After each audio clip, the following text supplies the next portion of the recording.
Inilah kisah Perang Padri yang akan diperankan oleh siswa kelas 4B. Selamat menyaksikan. Sumatera Barat awal abad ke-19. Tanah Minangkabau bergejolak. Kaum Padri yang baru kembali dari Mekah mendapati masyarakatnya jauh dari syariat Islam.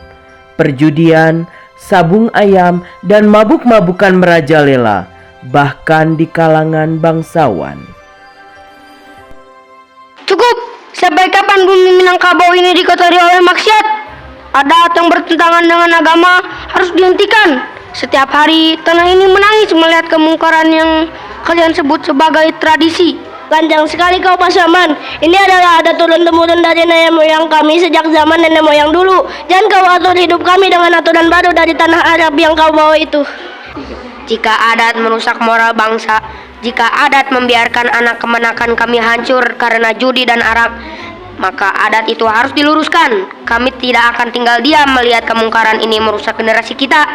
Diam kalian semua. Aku adalah Raja Pagaruyung, pemegang daulat tertinggi di tanah ini.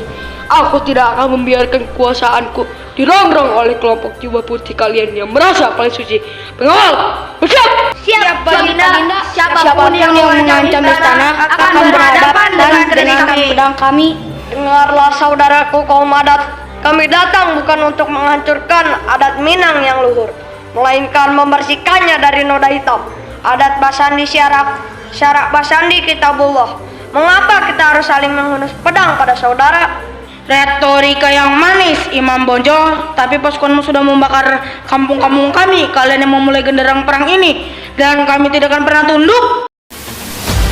Perang saudara pecah pada tahun 1803. Kaum adat yang semakin terdesak oleh kekuatan taktis kaum Padri akhirnya mengambil keputusan fatal, menoleh kepada Hindia Belanda, sebuah celah politik yang memang sudah lama ditunggu-tunggu oleh penjajah.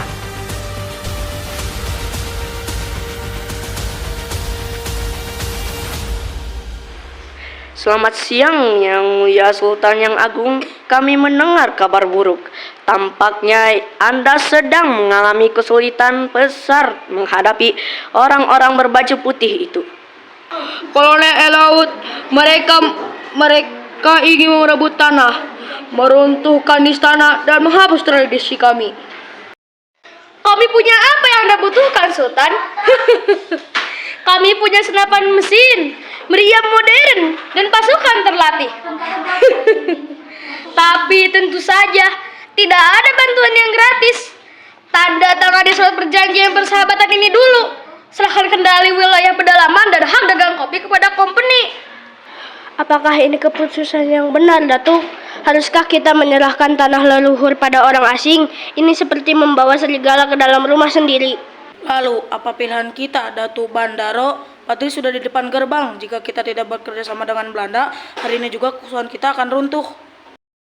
Jangan ragu, Sultan. Pikirkan mahkota Anda. Pikirkan masa depan Pagaruyung. Tanda tangani atau biarkan jubah putih itu membakar habis istanamu.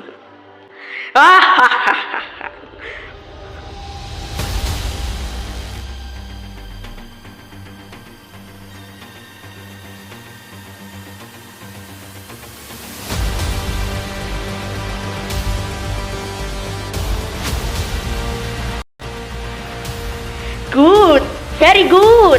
Pilihan yang cerdas, Yang Mulia.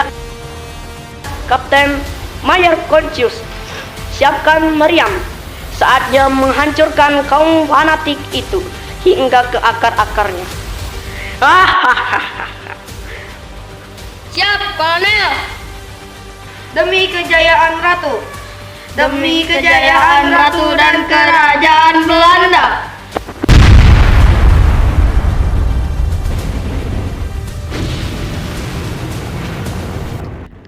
Kaum Padri dan kaum adat sama-sama kocar-kacir dan terluka. Tentara Belanda menembaki kedua kubu secara brutal tanpa pandang bulu. Topeng ramah Belanda runtuh seketika. Mereka berkhianat. Mereka tidak hanya menyerang kaum Padri, tetapi juga menindas kaum adat yang meminta bantuan mereka. Istana Pagaruyung dibakar habis. Sadar bahwa mereka telah diadu domba, akhirnya kaum adat dan Padri bersatu. Berdirilah saudaraku, pegang tanganku. Ya, jangan biarkan kafir-kafir itu menginjak dan merembut tanah pertiwi kita. Maafkan kami, kebodohan kami telah membawa musuh sejati ke rumah ini.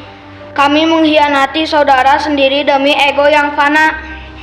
Ya, mari hentikan pertikaian ini. Lihat ke sekeliling kita. Darah yang mengalir di tanah ini adalah darah Minang, bukan darah Belanda.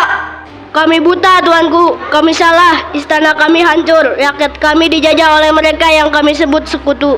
Hari ini di bawah langit Minangkabau, saksikanlah, tidak ada lagi faksi kaum Padri, tidak ada lagi faksi kaum adat. Kita adalah satu darah, satu tanah air, satu perjuangan. Musuh kita hanya satu, Belanda. Benar, kita telah diadu domba. Mulai hari ini, mari bersatu. Lawan! Usir penjajah dari bumi Minangkabau! Kaum Padri dan rakyat bersatu membentuk satu barisan barikade pertahanan yang kokoh menghadapi Belanda. Verdomseh! Sialan, mengapa mereka jadi jauh lebih kuat setelah bersatu? Benteng Bonjol ini terlalu tangguh. Gunakan strategi benteng stelsel, kepung seluruh penjuru, putus total jalur logistik makanan dan air mereka, biarkan mereka mati kelaparan di dalam. Terus gempur mereka, atur kembali strategi. Pertempuran semakin sengit, rakyat Minang terdesak. Wahai pasukanku, saudaraku, kaum adat dan Padri, ingatlah, sholatlah sebelum kita disolatkan. Jika tubuh kita harus gugur dan terkubur di tanah ini hari ini, biarlah darah kita menjadi pupuk yang menyuburkan rasa cinta tanah air di dada anak cucu kita kelak. Allahu Akbar! Allahu Akbar! Merdeka! Merdeka! Meski semangat berkobar-kobar, namun pejuang gugur satu persatu.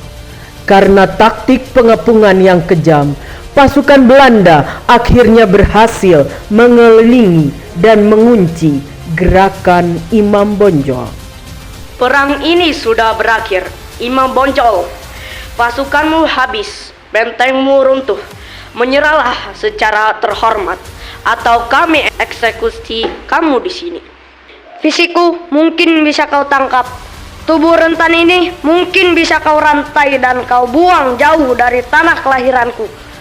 Tapi ingatlah kata-kataku, semangat perlawanan dan persatuan rakyat Minangkabau yang telah menyatu tidak akan pernah bisa kau penjarakan. Tahun 1837, Benteng Bonjol akhirnya runtuh setelah bertahun-tahun dikepung. Tuanku Imam Bonjol ditangkap, kemudian dibuang ke berbagai daerah hingga wafat di Manado. Namun, Perang Padri meninggalkan warisan sejarah yang abadi. Persatuan antara agama dan adat adalah kekuatan terbesar.